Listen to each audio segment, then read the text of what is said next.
LinkedIn presents. Hey folks, starting next Thursday, we will be bringing you a fresh batch of new episodes, and boy, are you in for a treat. In the coming weeks, you'll hear from artificial intelligence pioneer Stuart Russell about where AI is headed and whether we'll be able to control it.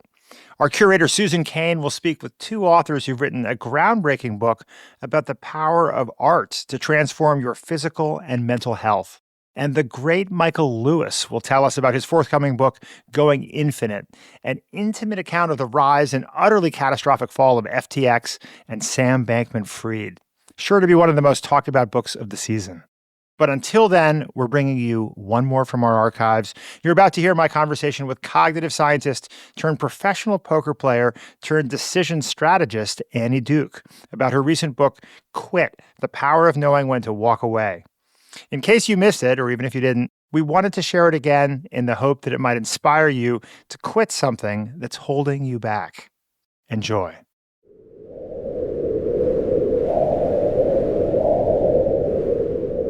It's 11:30 in the morning on May 10th, 1996, and Lou Kosiski is within striking distance of the summit of Mount Everest. When he gets to the top, he will capture the final prize in a goal he's been chasing for years. He'll be able to say that he's climbed the highest mountain on every continent. But there's a problem. Right now, Lou isn't moving. He's stuck above 28,000 feet behind a group of climbers who are making excruciatingly slow progress. There's a saying in mountain climbing, speed is safety. Stay still for too long and you're dead, literally. Lou is in what's known as the death zone, an altitude where the air is too thin for anyone to stay alive for an extended period. Supplemental oxygen can buy you time, but still, you've got to move fast, a lot faster than Lou is moving right now. And time is running out. When Lou left camp 13 hours ago, his expedition leader, a seasoned mountaineer named Rob Hall, told him that today's turnaround time is 1 p.m. That means no matter where he is on the mountain, when the clock strikes 1, he has to head back down. Now, as he inches his way forward, Lou starts doing the math in his oxygen-deprived brain. I looked at my watch and I had a sick feeling inside of myself. This is the way I was feeling. I was feeling sick at that point because I knew it was impossible to get there by the 1 p.m. turnaround time. And yet, the summit is so close. If he gives up, he thinks to himself, he'll regret it for the rest of his life. So he takes another step forward. My heart was beating so hard, I felt like it was going to jump right out of my chest. I almost shaking as I was struggling inside of myself with, what am I going to do? Am I going to keep going because I'm so close, or am I going to turn around? Lou isn't the only climber wrestling with that decision. The same thoughts are running through the head of John Taskey. And I thought, if I keep going now, I'll be out of oxygen, get to the summit, but I'll be coming back down to the South Col in the dark and without oxygen and more tired than I am now. The risks were escalating. But like Lou, John's no quitter. He spent years training for this day. And for what? To give up with less than 700 vertical feet left to climb? But when he sees expedition leader Rob Hall heading toward him, John makes up his mind. I said to him, Rob, I'm going down. And I could even see behind his oxygen mask, he was visibly disappointed, probably for me, because he loved to get people to achieve their goal of getting to the top. But he said, it's your call, pal. I'll see you back at the South Col. And that was the last time I saw Rob alive. Rob ignored his own turnaround time and pushed on to the summit, arriving just after 2 p.m. He then waited a full hour for another climber to arrive. They tried to descend, but ran out of oxygen. The guy Rob was climbing with collapsed. Rob couldn't get him down, but he wouldn't leave him either. They both died. Meanwhile, John and Lou, they abandoned their quest for the summit and lived. I'm Rufus Griscom, and this is The Next Big Idea. Today, how to quit when you're ahead. When we tell stories of adversity, we tend to focus on those who go for broke. The climbers who continued up the mountain, who ignored the turnaround time, who persevered, and then met a tragic fate, they're the heroes of Jon Krakauer's renowned bestseller, Into Thin Air. And John and Lou, the climbers who followed the rules, who turned around and lived. They demonstrate so clearly why quitting is a really good thing to do sometimes. But yet, we don't even notice them because it's, meh. It's not interesting to us. It's not really the stuff movies are made of. That's behavioral scientist Annie Duke. In her new book, Quit, she asks, why don't we celebrate quitters? Why do we live in a world where making the right decision, the decision to walk away, isn't celebrated as an act of heroism, but dismissed as a sign of failure? The problem, Annie says, isn't purely cultural, it's psychological. We are cognitively biased to want to gut things out, whether it's a bad relationship, a crappy job, or a bid for the summit of Mount Everest. But here's the thing. In the long run, making smart decisions about when to quit is what separates those who succeed from those who don't. Annie hasn't just studied the power of quitting as a scientist, she's seen it up close. For 18 years, she was a professional poker player, and it turns out that the single biggest difference between pros and amateurs is how often they fold. We're going to talk about her poker days in this episode. We'll also discuss what most people get wrong about grit, the problem with equating perseverance and success, and how quitting can make your life, your career, and your relationships better. Annie is brilliant, funny, a great storyteller. I think you'll come away from this conversation, as I did, with a whole new appreciation for the power of quitting.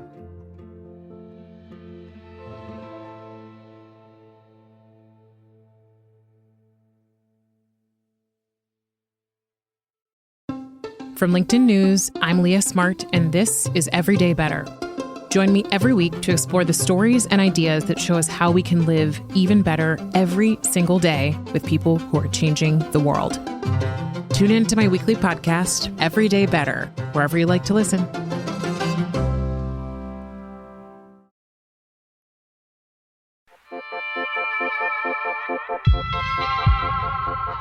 Annie Duke, thank you for being with us today on the Next Big Idea podcast.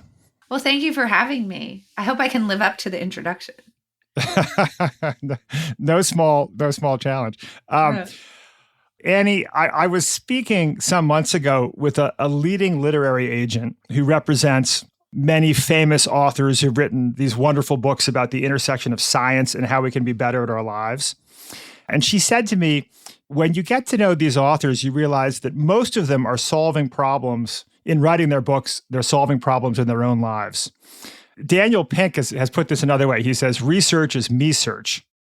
So you have this wonderful new book out, Quit, The Power of Knowing When to Walk Away. What is your personal relationship with quitting? And do you think you've made good decisions in your life about when to walk away? Oh gosh, that's such an interesting question. I hadn't really pondered that. But if someone told me, oh, you wrote the book because you've actually quit a lot of things in your life and you were trying to make yourself feel better about it, I would be like, well, maybe that's true. I've quit a lot of stuff in my life. I've bounced around from one thing to the other a lot. And, one of the things I talk about in the book is that we have this we just have a very negative view of quitting. We're like, quitters never win, winners never quit. So now you've got me thinking, I'm susceptible to that negative view of quitting also because I'm a human being. And I have spent a lot of my life in some sort of self-flagellation or something, or berating myself, thinking I'm so capricious, I'm unfocused. I really like shiny objects and I gravitate toward them. I do have this narrative that goes, sort of where I'm thinking myself about all the quitting I've done in my life is a bad thing. So now I'm questioning myself. I'm having an existential crisis over here. that maybe that's actually why I wrote the book, was to sort of explore quitting in order to think about that narrative that I say to myself. If you want, I'm happy to tell you the reason why I thought I wrote the book. Interesting. Yeah. So why before this moment, why did you think you wrote the book? Well, before this moment, why I thought I wrote the book was that, as a poker player, you really learn that quitting's incredibly important. You think about it a lot, right? Like, when do you fold? And how do I become better at folding than other people? I know that sounds sort of counterintuitive, but that's actually the thing that distinguishes great poker players from amateurs more than anything else, is their ability to fold in situations where other people can't. So that was always something that I was kind of thinking about, is this idea of cutting your losses. It's just a really important concept in poker. And the narrative around grit, I think, is so powerful in a way that, by the way, Angela Duckworth wouldn't endorse, because if you read Angela Duckworth's book, Grit, which is so obviously popular and a great book, I recommend people read it. What she's saying is you shouldn't quit things just because they're hard, because there's lots of hard things that are worthwhile. What you need to do is actually explore a bunch of stuff to find the thing that you're passionate about, and then have the ability to stick with that even when it's hard. Notice that there's a lot of nuance in what I just said, because she's not telling you just stick to things. Yeah. Stick to it and you're going to succeed. She's not telling you to stick to things that aren't worthwhile. She's saying you have to be able to withstand the hard times, in order to eventually be successful at things that are worthwhile. But I don't think that that's the way that people see it, sort of in the popular mind, right? When they see that, what they think is grit is good. If I'm gritty, I'm going to succeed. And if I'm a quitter, it's bad, because grit is a virtue. It's a thing that adds character. It builds character even. And that it's a signal of success. It's a signal that I'm tough. It's a signal that I'm reliable, all of these things.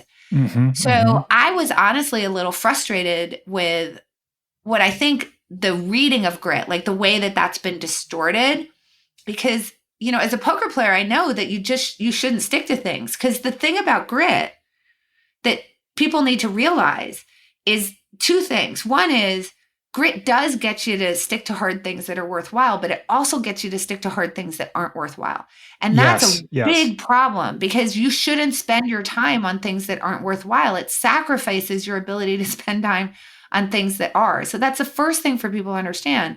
And then the second thing that people really need to understand is that the decision about whether to persevere or grit it out, and the decision about whether to quit, are the exact same decision, right? Exactly. If I choose to persevere, I'm choosing not to quit. If I choose to quit, I'm choosing not to persevere.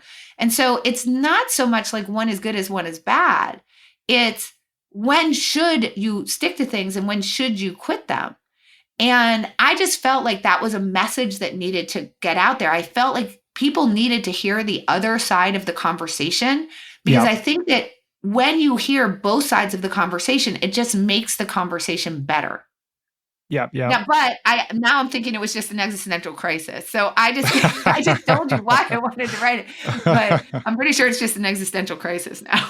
Well, it could be both. I mean, as an early reader of your book, I'm completely convinced by the argument that we as a culture have a sort of distorted lens where we just, we revere perseverance to a degree that's bananas. I mean, to a degree that that when people persevere to the point that they kill themselves, that they die in the process of persevering, we think of them as heroes. And when people make intelligent, right? It really is a blind spot.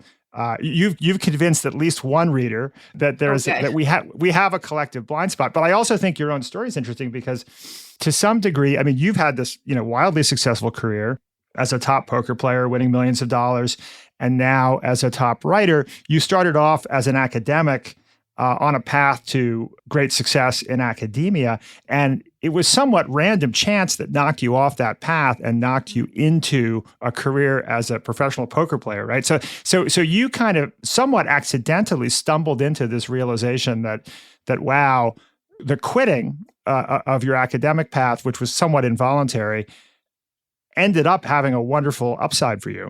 So, a lot of times that we quit, we do it voluntarily, right? But there's lots of times when we're forced to quit. We might get fired from our job, or we're in a relationship and our partner chooses to end it, even though we would want to continue. You get an injury, and you had an amazing career in the NFL, and then you have a career-ending injury and you're forced to quit. And for me, I had a similar situation where I was forced to quit, or at least take a leave, where I'd done 5 years of work at the University of Pennsylvania. and I was getting my PhD in cognitive science. In 5 years, I was at the end of the road there. Like I had already done the work for my dissertation, and I was going out on job talks actually, because I fully intended to become an academic. But I was struggling with an illness at the time, a stomach illness that had been chronic. It had been bad for many months. But I was trying to sort of power through the whole thing to get through my job talks because, I was trying to get a tenure track position. And the illness became acute, and I actually ended up in the hospital for 2 weeks. So it happened to be right during the time that I was supposed to go out for my job talks. So I needed to take time off, which I did. But it wasn't my choice. Like I had to. So I took time off, and then I needed to do something. I just had constraints on what I could do to make money because I needed money.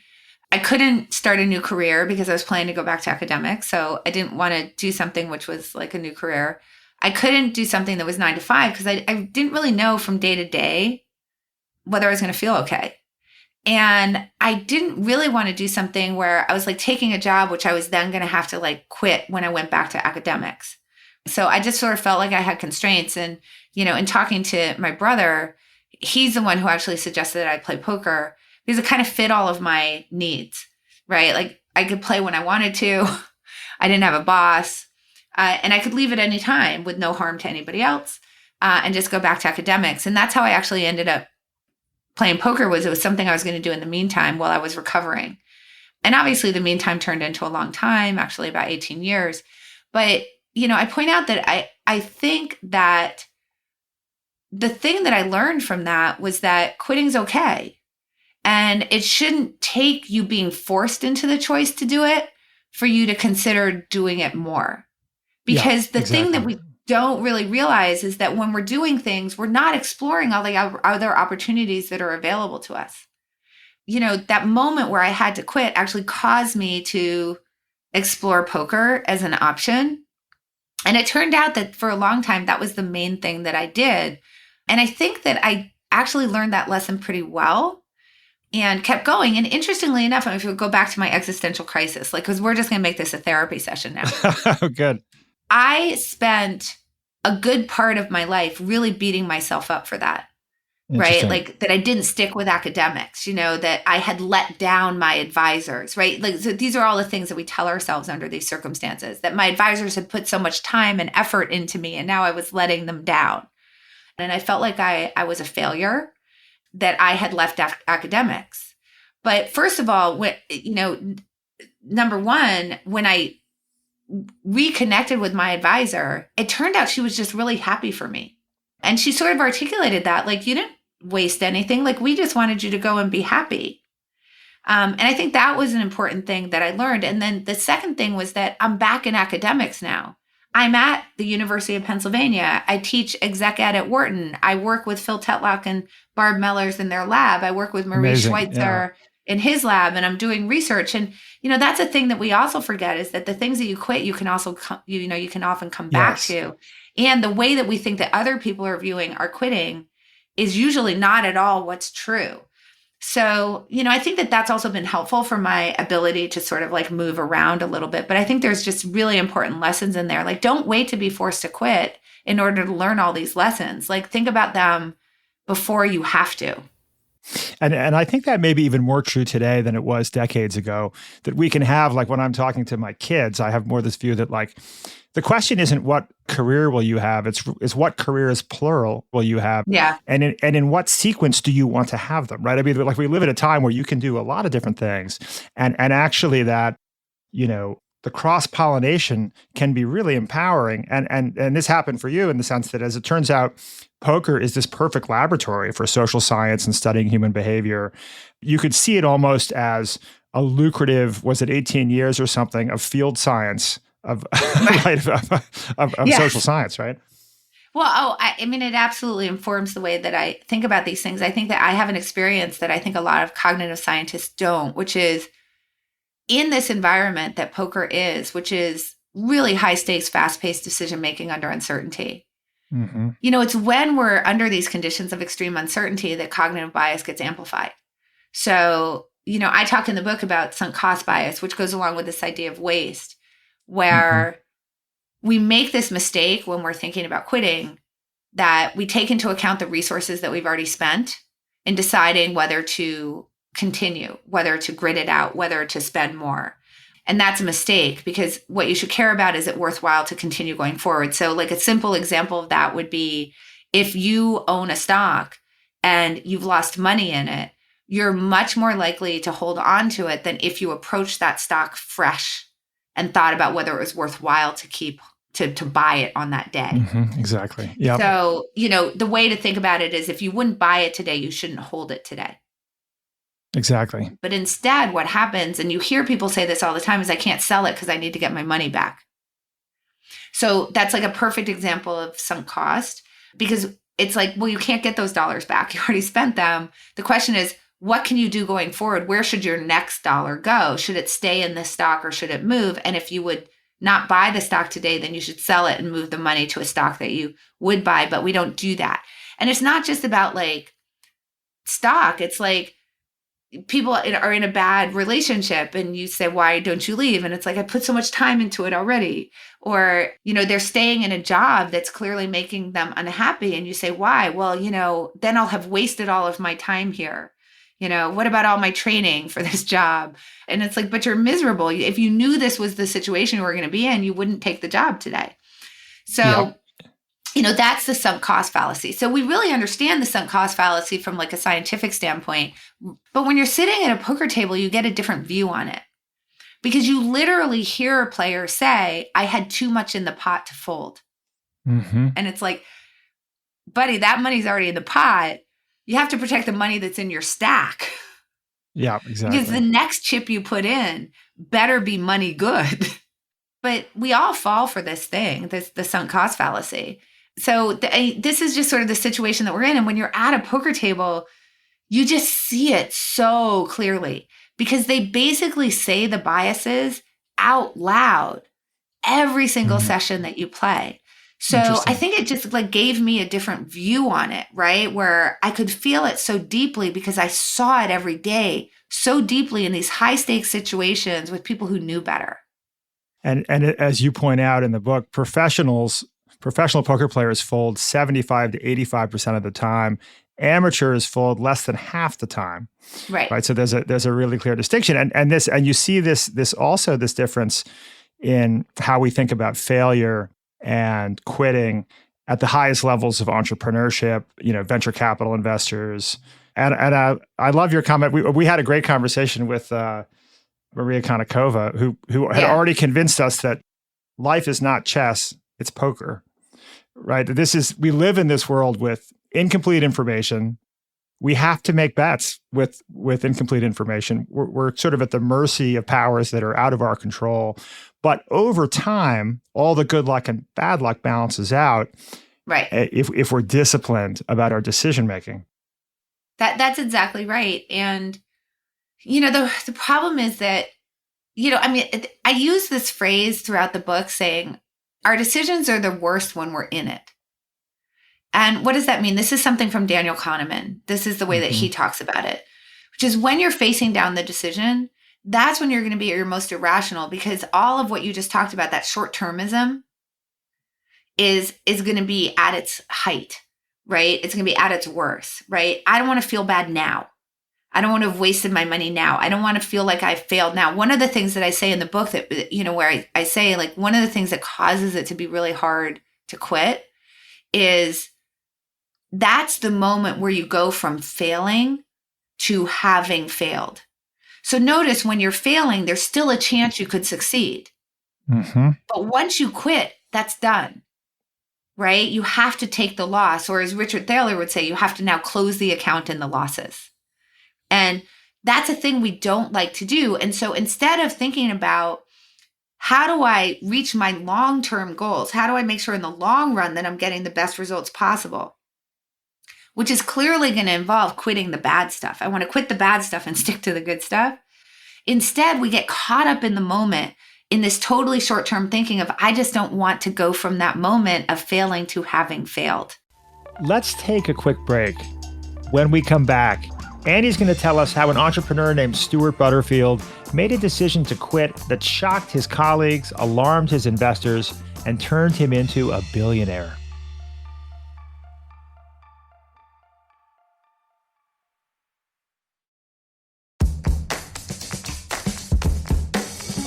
Hey, you! I'm Andrew Seaman. Do you want a new job? Or do you want to move forward in your career? Well, you should listen to my weekly show called Get Hired with Andrew Seaman.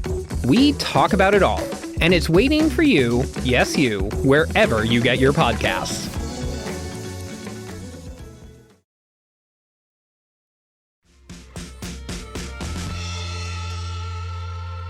It's so extraordinary that we make heroes even out of people who take perseverance to a degree that's almost suicidal.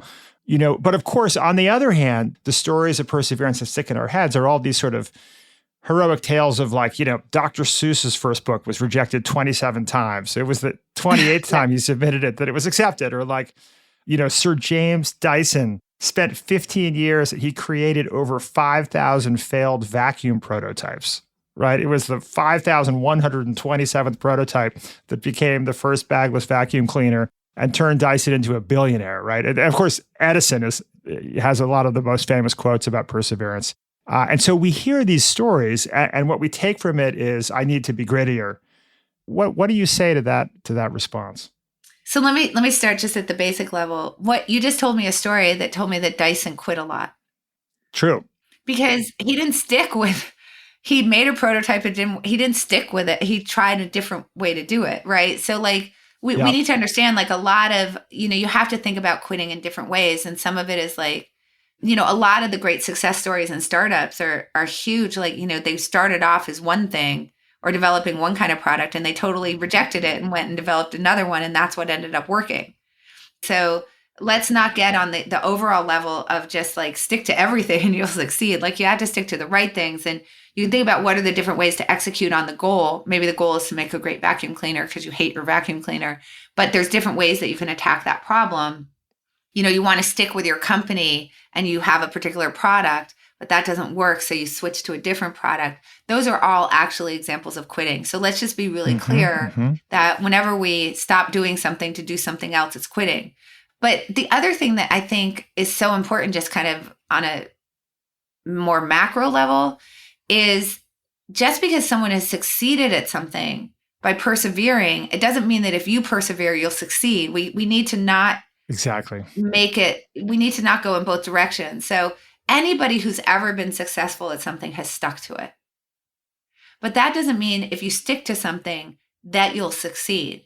So, and I think that that's the thing that we need to remember. So there's something called, survivorship bias. And what you're describing to me is survivorship bias. Yes, and the thing is that it's true. You may be doing something that has a very small probability of succeeding and a bunch of people are doing it. And then you find the one person who succeeds. And then you look at that and say, oh, well, then I should, keep going at everything. And the answer to that is no. It's an expected value problem. So what do I mean by that? You have to think about what is it that I'm trying to achieve? What are my goals? What are my values? Make some estimate of the chances that you'll actually be able to succeed given the cost that you'll have to bear, and then decide whether that's worth it. So I'm sure that's what Dyson was doing. It's he was really passionate about it and he was going to keep going. And I'm guessing that even if he failed, he was fine with that. But he really wanted, he had a passion for making vacuum cleaners. So maybe that made him really happy. And what he was sacrificing by spending the time on that or the resources on that and not being able to spend the time and resources on other opportunities was fine for him. I mean, I assume he wasn't starving and he wasn't negatively impacting his family and other things that he valued. And I don't know what his value equation was, but it's a question of, is it worthwhile enough for me to keep going? Well, and success stories retroactively select for stories of persistence, right? I mean, there are undoubtedly many Dyson types, who attempt something 5,000 times and it doesn't necessarily work. But so it strikes me that perseverance is necessary but not sufficient. And figuring out how to be perseverant about the right things, right, is the critical distinction. And just categorically revering perseverance of all the time is not a smart strategy. I was really moved by this example of Stuart Butterfield. He was building this game called Glitch, a world building game that he described as Dr. Seuss meets Monty Python meets Borges, which a game you couldn't win, right? But the decision, he had all these sort of data points that it was the time to shut down the business, but it was still an incredibly hard decision. He still had, I think, $6 million in cash in the bank, and most people around him did not see that it was time to pull stakes. But this is exactly the decision most people don't make, right? It's a really hard decision to make. Yeah, so I think Stuart Butterfield is like a total hero. So Stuart Butterfield actually was trying to make a multiplayer, massive online cooperative world building game called Game Never Ending. He loved the idea of like how the internet created like cooperation, and he was really passionate about this. So he launches the game, and critics like love it, and venture capitalists love it. He gets like Andreessen Horowitz invested in it, Excel invested in it. Like these are really big names in venture capital. So he's got, as you said, lots of money in the bank. Yeah. And he launches it, and after a while, they get about 5,000 really diehard users. So obviously, the diehard users are the ones that you can monetize, right? Because they're now paying for the game, and so that looks pretty good. But the issue was that it's somewhere around 95% of the people who visited the game, who actually came to play the game, played for like 7 minutes and left, and then never returned. Okay, so that's a little bit of a problem because you have to obviously get the game in front of a lot of people to try it in order to create these diehard users. They all kind of recognize the problem that you're not converting a super high percentage into these diehard users. So they decide to, with the investors and with his co-founders, they decide to like do this big marketing push. And the marketing push actually turns out to be amazing. Like growth of new users is like something like 6 or 7% week over week during this time period. This is, I think, 2012. And they get to November, the last week of the marketing push, and they literally have the best week they've ever had. And Sunday night of that weekend, Stuart Butterfield can't sleep.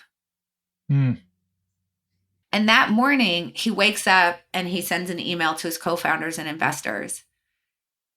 And it says something to the effect of, I woke up this morning with the dead certainty that Glitch was over. Okay, so that's weird. Okay, yep. right? Yeah, like totally. Cash in the bank, like passionate, engaged users, very hard decision to make. So, obviously, like the investors and the co-founders were like, what's the deal? Like, we just had our best week ever. Basically, what he said was he realized what was bothering him was that in order to actually get to break even, you would have to sustain the growth that they had experienced over the 6-week marketing push. You would have to sustain it. And even then, you would only get to break even in 31 weeks. And so at that point, he just realized, like, I love the game, but not enough people are willing to play it a lot. And so we should shut it down. Here's how he described it to Reid Hoffman in the Masters of Scale podcast. And you quote this in the book. We have a clip. But man, it is so hard because the job of a CEO is often just to come up with a story that enough people believe that you can make something happen in the world. And you have to convince investors, and you have to convince the press, and you have to convince potential employees, and you have to convince customers.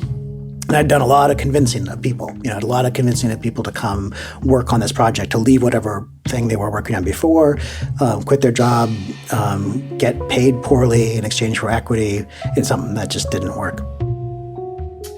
Let's just stop the story there because that's a huge success. Here's somebody who realized that despite having $6 million in the bank, despite feeling an obligation to his employees, despite feeling an obligation to his investors or his co-founders, that he would be wasting their time, not just his own, but he would be wasting their time to continue.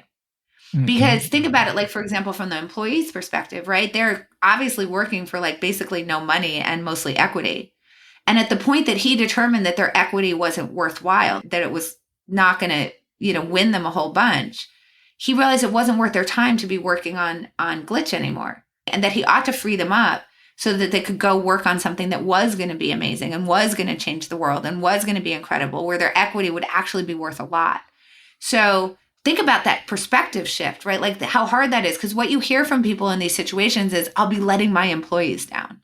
And what he realized was, no, that's the wrong frame. If I keep going with something that I am dead certain isn't going to succeed, that's when I'm wasting their time. And that's the moment that I'm letting them down. Now, what's interesting here is that idea of free yourself up to be able to go do something better, I think really comes home when we hear the coda to Stuart Butterfield's story, which is 2 days later, he had launched a new product. What is that product, you might ask?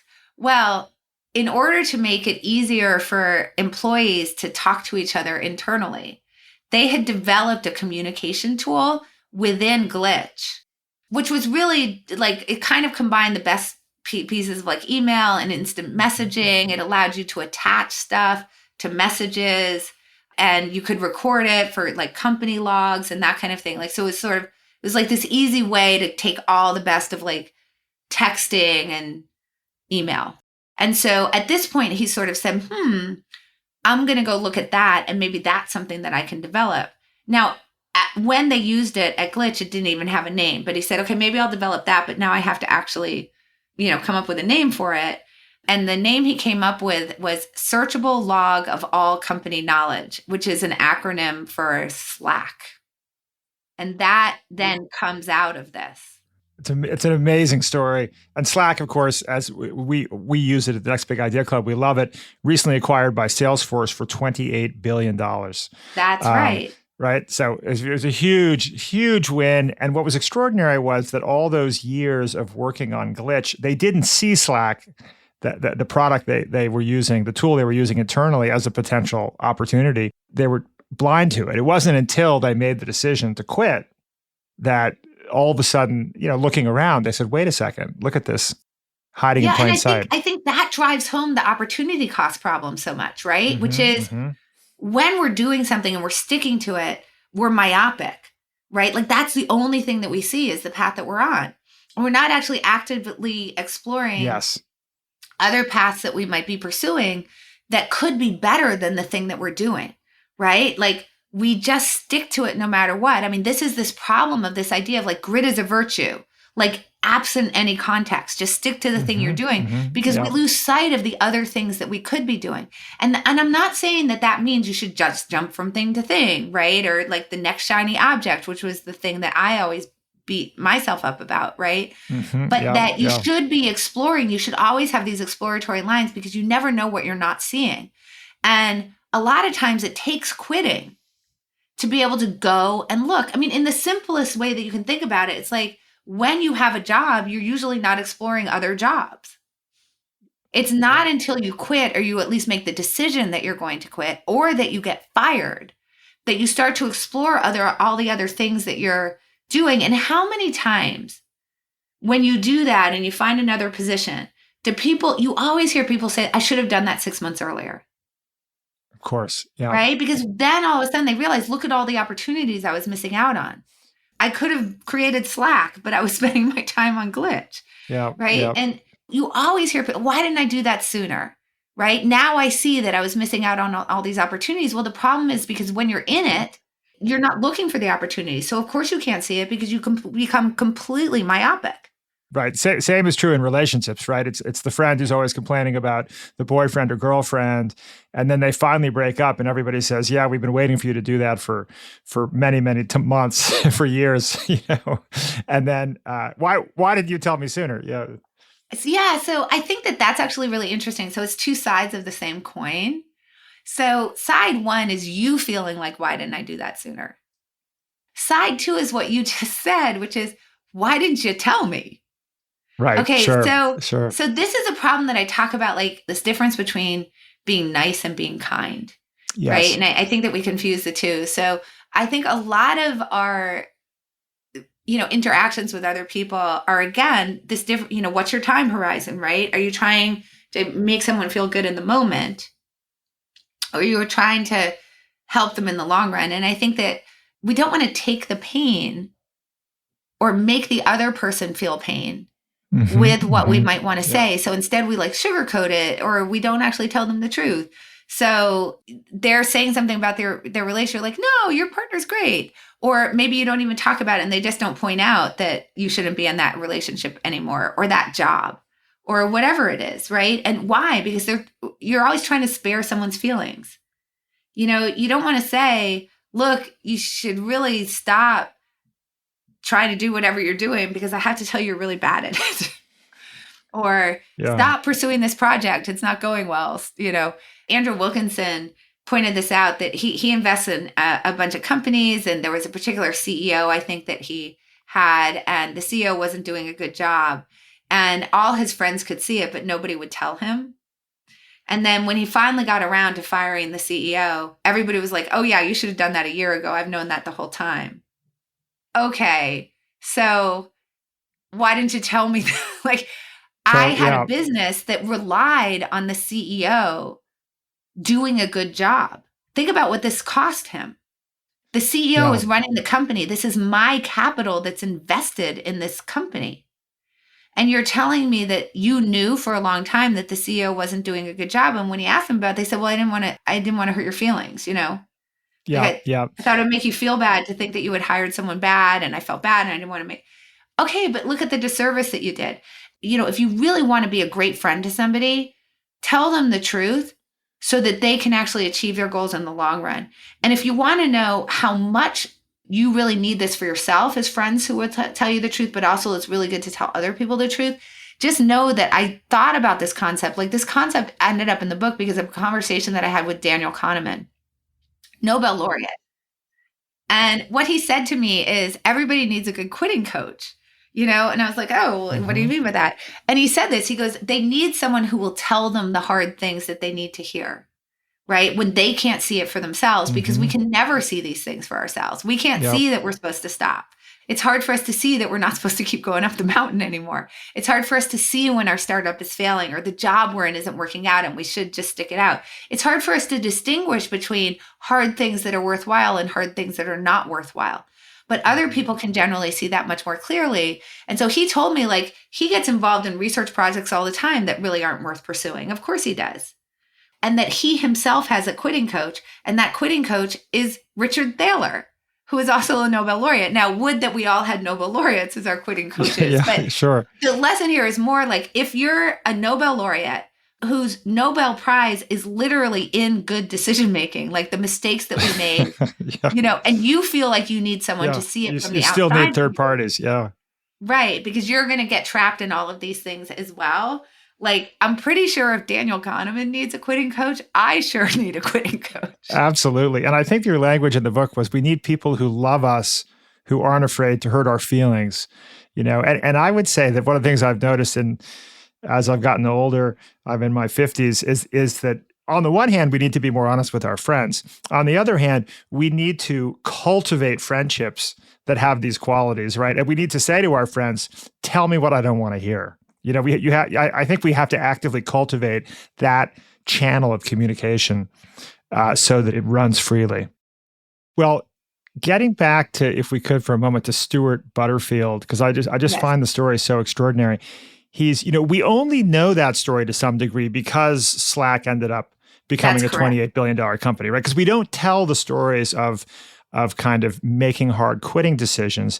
He's a quitting ninja because he did the same thing previously with Flickr, right? Which was born out of another gaming company, which he shut down. So I'm like, as you say, props to Stuart Butterfield, because that's he's like a quitting god. Totally. And I have to tell you, Annie, that I am not. Stuart Butterfield may not need your book. The rest of us do. Because I had my own experience of this, which is in my late 20s, in the 1990s, I started a website called nerve.com. And it was it was a great cultural success. It was, you know, translated into 5 languages. We did a TV show with HBO. We sold millions of copies of books. But then in the 2000s, it just sort of went sideways. And we ended up selling it for peanuts 10 years later. And when I look back on it, I just see the opportunity cost, right? All the things I could have done with those 8 years. And it did not occur to me. I felt exactly what Stuart Butterfield describes in that clip. which is a sense of shame that I have, you get stuck in this trap, as you say, where basically the harder you have to fight to get your business to work or on whatever you're trying to do, the more passionately you're trying to persuade everyone around you that this is, that this has legs, and the greater a betrayal it feels to give up hope. Now, we ended up actually birthing two other companies out of that one, one of which was successful. So it's sort of, it ended up working out pretty well. It's very hard in retrospect to sort of, retroactively analyze your life and say, oh, well, I should have done X, Y, or Z, because we are a product of our failures and successes. And it's, so I always find that difficult. But yeah, I certainly see that it was not, that there was a huge amount of kind of quitting shame that kept me locked. And since then, I've had the pleasure of investing in companies of younger entrepreneurs and advising younger entrepreneurs. One of the things I've said to them is, if you're very successful, that's liberating. If you completely fail, that's liberating. But moderate success, survival, can be imprisoning, right? You can get trapped in moderate success indefinitely. I completely agree. When you think about a moderate success, right? So it's really hard for us to quit things that we're losing at, where it's like really obvious we should quit. So imagine how hard it is to quit something where you are winning, but you're not winning enough. And compared to something else you could be doing, you could be winning a lot more. And by winning, I don't just mean money. I just want to be really clear about that. Like we can measure winning in happiness, right? So let's say that you're in a relationship and it's fine, right? It's like not terrible, but you're also not like super excited about it. Think about how hard it is to quit those situations. I mean, we see that all the time with friends, right? Like where they're saying like, I've put so much time into it. There's nothing really that wrong. I really can't leave, and you hear all this stuff. And it's like, but the problem is that maybe Slack is around the corner, whatever the relationship equivalent of Slack is. And regardless, the other thing that you might be doing would probably be better. Maybe it's better for you not to be in that relationship and take that time and spend it with your friends. But we don't even consider it because the relationship's fine. Right. But like, I think that if you asked what your goals were before you went into that relationship, would you be okay if the relationship ends up being fine? I think everybody would say no. That's not why I'm getting into the relationship. I'm looking for a relationship and trying to find my soulmate and someone who brings me joy and I'm excited to come home to every day. If I knew right now that it was going to be fine, I wouldn't start it. But once you're in it and it's fine, you can't leave. That's right. Sunk cost fallacy. Right. So we stay in bad relationships, we stay in bad jobs.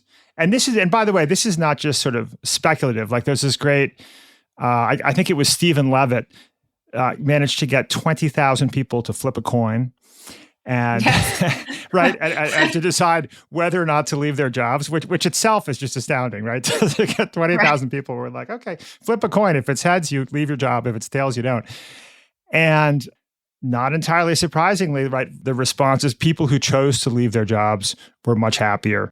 What was it, 6 months later? So I think it's like once you kind of know, it's not surprising, but like going in it is actually kind of surprising because we have to think about this setup, right? So yes, he puts up a website and basically you can go for any decision, right? So there's lots of people who go do this. Some of the decisions are small, like, what should I have for dinner? But there's big life decisions that people are going and flipping a coin for. Like, should I leave my job? Should I leave my partner? Should I move? Things like that, right? So I want you to think about someone who's going and they're willing to flip a coin, a virtual coin to make this decision. Obviously, they're like super 50-50 on the decision. You have to be by definition. Otherwise, you wouldn't go do it. So that means that in their minds, sticking it out and quitting are equal choices, right? So they're stuck in the decision. So they're feeling like this is a total toss-up. So now they go and they have the virtual coin flipped. So he looks at the people who made this is specifically for big life decisions, and he measures their happiness after the coin flip 2 months and 6 months later. Now, if we think about if their judgment is correct, that it is a toss-up, then what you would expect is that half the people who chose to stay would be happier, and like half the people who chose to quit would be happier. So it would even out, and there wouldn't really be a difference in the groups of people who stayed and people who didn't. Sure. Okay. Because it's a toss-up, right? Yeah. But that's not what he found. He found on average, the people who quit were actually happier. So what does this tell you? What it tells you is that by the time you get to the decision that it's 50-50, like by the time you get to that feeling of like, I don't know what to do, it's really close, it's not actually close at all. Quitting's the clear winner. That's right. If you're on the fence, this is the thumbnail that I think you offer the book. If you're on the fence, you should quit. Unless you're thinking about quitting this podcast, please don't. Because when we come back, Annie will tell you the 2 things you can do to change your relationship with quitting forever. Hey folks, Rufus here. If you're a fan of our interviews with physicians, scientists, or entrepreneurs, then I have the perfect podcast recommendation for you, Raising Health. Previously called BioEats World, Raising Health comes from leading venture capital firm Andreessen Horowitz, A16Z. Each episode, Raising Health dives deep into the heart of healthcare, biotech, and AI with A16Z general partners. Along the way, they explore the real challenges and opportunities in health and biotech entrepreneurship. Not to mention, you'll hear raw insights and actionable advice from notable guests like Omada CEO and co-founder Sean Duffy, and AI expert and In-Sitro CEO Daphne Kohler. Don't miss out. Follow Raising Health wherever you get your podcasts.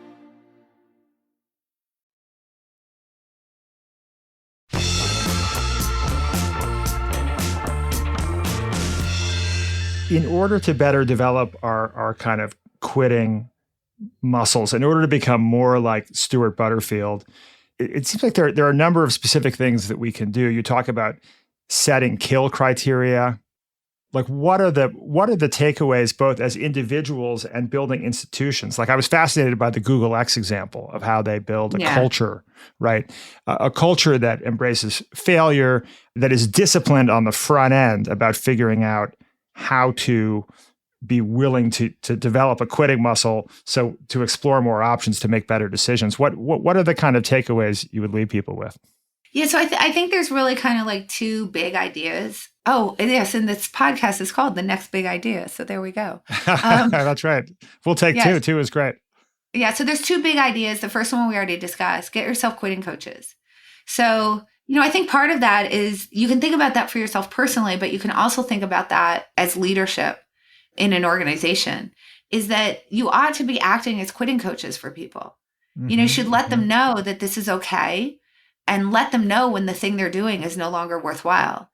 Ron Conway, who founded SB Angel, is a really big part of the book because he's an investor who encouraged a lot of his founders to quit. When he could see very clearly that they were, dead men walking or dead women walking, he would encourage them to stop, to be more like Stuart Butterfield, because he felt that that was his responsibility. So he really viewed himself as a quitting coach. And I think that we all need to do that. And we need to get that into organizations, right? So Astro Teller, who you referred to, he's the CEO of X, which is the innovation hub at Google. And he really views himself as a quitting coach, someone whose job it is to get people to abandon ideas that aren't worth pursuing, particularly given what their particular mission statement is, basically, right? So what they're trying to do is take an idea from, inception to commercial viability within 5 to 10 years. The reason why they have this 5 to 10 year timeline is that they figure if it's going to happen in less than 5 years, someone else is probably already working on it. And if it's going to happen in more than 10 years, then it will probably be obsolete by the time you get there. So they just have this very specific directive. They also say it has to be 10x world changing, right? It has to have this outsized potential transformative impact for the world. And they developed, among other things, Waymo, which has now been spun out and is worth, I think, $30 billion. Right, exactly. So this is their charter, is very, very specific. It's an innovation hub. So they're trying to create world-changing ideas in a particular timeline. So what that means is that they have to do a lot of quitting because, as Astro Teller puts it, if I can find out, having spent $2 million an idea, that it's not going to be 10x world changing, commercially viable in 5 to 10 years, and I can find that out in 2 million instead of 9 million, that's a huge win. So again, notice the reframe here, because most people would say, I can't quit now because then I'll have wasted the $2 million I already put into it. Mm-hmm. Yeah. And he's actually looking at it from the appropriate perspective, which is, no, I'm saving $7 million. And so he's trying to show people and talk about quitting and talking about the savings that you get from shutting things down early. Like the earlier you can spot it, the better off you are. And this is a culture that I think exists more broadly in the tech startup world, right? This notion of minimum viable products, fail fast. So it's a culture that can be built both in individuals and institutions. So that's the thing that Astro Teller is so concerned about, is how do you keep that innovative culture, right? And something that looks more like an enterprise because it's bigger. Yeah. And that's what he's trying to do. So that's where I think the quitting coaches are so important. Mm-hmm. But then what goes along with that is, one, how do you actually see what you need to do and get to know fast? That's question one. And then question two is, how do you actually execute on it? Right. So this is the thing that a quitting coach is trying to really help you with. So in terms of seeing how to get to know fast, I think Astro Teller offers up like an amazing mental model, which he calls monkeys and pedestals. Oh, I love this. Yeah. So it basically goes like this. Imagine you're trying to train a monkey to juggle flaming torches while standing on a pedestal in this town square. So let's say you're trying to do that. The question is, what are you supposed to do first? Are you supposed to try to train the monkey to juggle the flaming torches? Or are you supposed to build the pedestal first? And of course, don't build the pedestal until you know whether you can get the monkey to juggle the flaming torches. So that seems obvious as we understand it from that example, except that that's not the way we behave. We're pedestal builders. And if you want to know that we're pedestal builders, what's the first thing everybody says when you approach a project? What's the low-hanging fruit? Mm-hmm. Right. Let's tackle the low-hanging fruit first. Right. People like to start with the easy stuff. Let's print some business cards. Let's develop a logo. Right. Right. Yeah. People do that all the time. I remember hearing about somebody who was starting a business and they didn't even know whether the business was going to work, but they spent $50,000 on the logo. Yeah. And it's like, what? Huh? So, and that happens all the time. You're designing the perfect business card. But also within organizations, when you're approaching projects, people always say that, well, what's the low-hanging fruit? Let's tackle that first. Okay, but you already know you can tackle the low-hanging fruit. That's why it's low-hanging. There's no point in picking any low-hanging fruit off the tree if you can't figure out that you can get to the stuff that's at the top. Don't build pedestals because you'll accumulate sunk costs, and that will make it hard for you to abandon when you find out that you can't train the monkey. You will still try. You won't quit. Right. Figure out the hard part first. Try to solve that as quickly as possible, and beware of false progress. Right. And then the second big idea here is something called kill criteria, which you mentioned. Yeah. And let's go back to Daniel Kahneman saying the worst time to ever make a decision is when you're in it.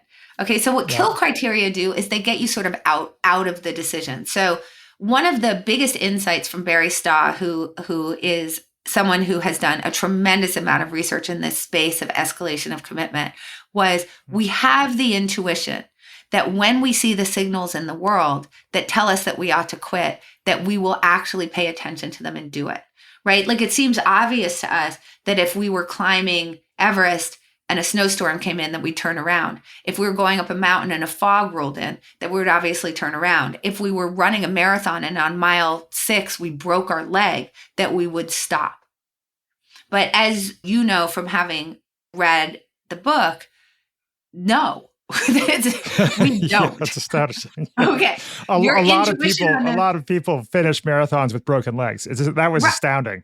It happens all the time.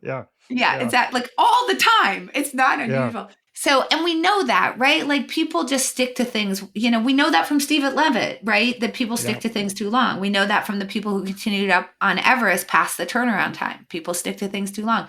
So our intuition on this is just really, really broken.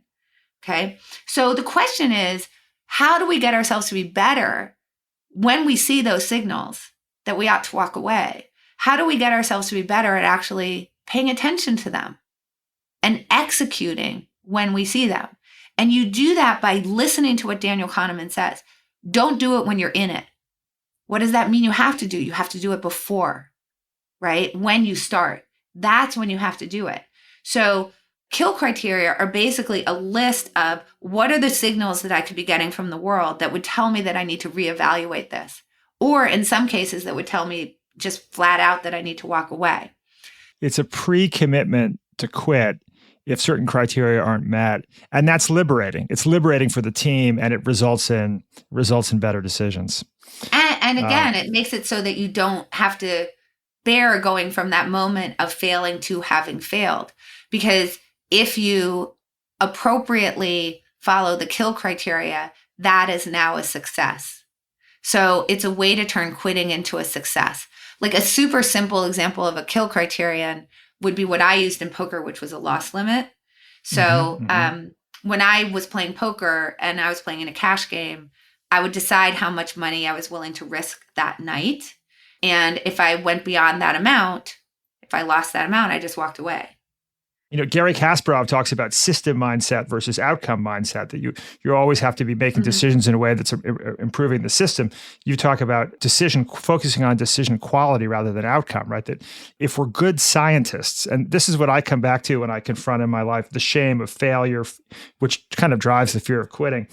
If we can just take pride in being good scientists, sometimes the good scientist comes to the conclusion that their hypothesis was wrong, but they still did good science. Right. And that's, I think, to some degree, when we're building companies and living our lives and that if we can basically take pride in high quality decision making, living in a world of limited information, that's good enough. And in the long run, results in the best outcomes. That's sort of my very, very brief synopsis of what I've taken away. No, I mean, I think, look, I think that's exactly right. And I think it was incredibly well said. The outcomes are going to come in the long run. And a lot of this is really short-term thinking. And when you said, you know, that fear of failure, that shame that you feel with failure, you know, in some ways stops us from quitting. It's like, no, it like in all ways, it stops us from quitting. So much of it has to do with like, not just the way that we feel about ourselves, you know, internal validity, but also the way that we think that other people are going to view us. That's the shame piece, right? So we shame ourselves. We feel like other people are going to shame us for it. And like when I ran into my advisor, right, I felt terrible shame about having quit my program, even though I was forced to, right? I was sick, but I didn't come back. So that was when I really quit. And I felt really terrible shame about it. And then when I got back in contact with her, it was like I was white knuckling, getting yelled at from her for having quit. And it was completely the opposite.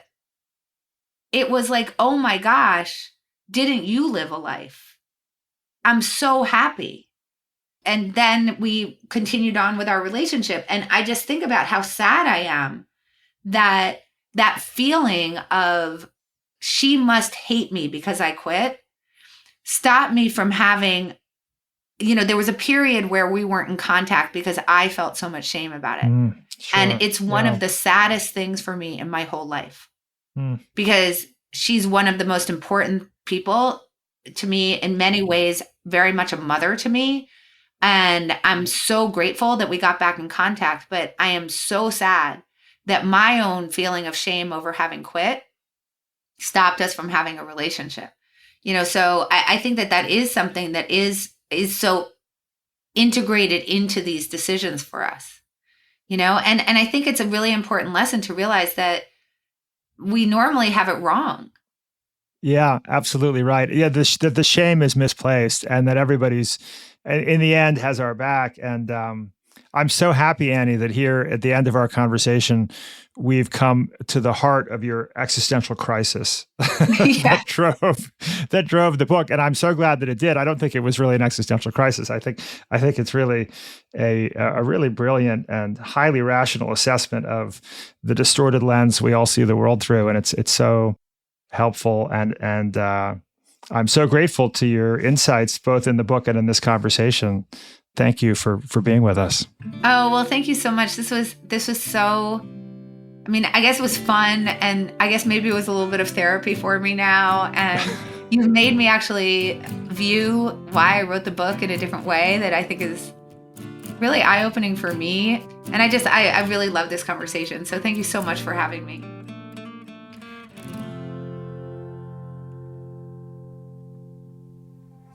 That was Annie Duke, author of the new book, Quit: The Power of Knowing When to Walk Away. You can pick up a copy wherever books are sold, including in the Next Big Idea app. And while you're there, why not check out some of our book bites? These are 12-minute book summaries written and read by the authors themselves. Nowhere else on the planet can you hear folks like Walter Isaacson, Anne Lamott, Greg McEwen, and Arthur C. Brooks share the key insights from their books directly with you. To get started, all you have to do is download the Next Big Idea app. If you enjoyed this episode and you're looking for something else to listen to, scroll back through this feed and check out the episode titled Thinking Ahead, where our curator Malcolm Gladwell and best-selling author Stephen Johnson share their strategies for making smart decisions. If you're still listening, you must really like this show. And if you really like this show, then you may be wondering what you can do to help us out. Well, we'd be ever so grateful if you'd recommend the Next Big Idea to a friend. We'd also be chuffed if you'd leave us a rating and a review on Apple Podcasts, Spotify, or wherever you're listening right now. It really helps us get the word out. Today's episode was written and produced by Caleb Bissinger. Sound design by Mike Toda. Our executive producer is Michael Kovnat. The team at the LinkedIn Podcast Network are our quitting coaches. I'm Rufus Griscom. See you next week.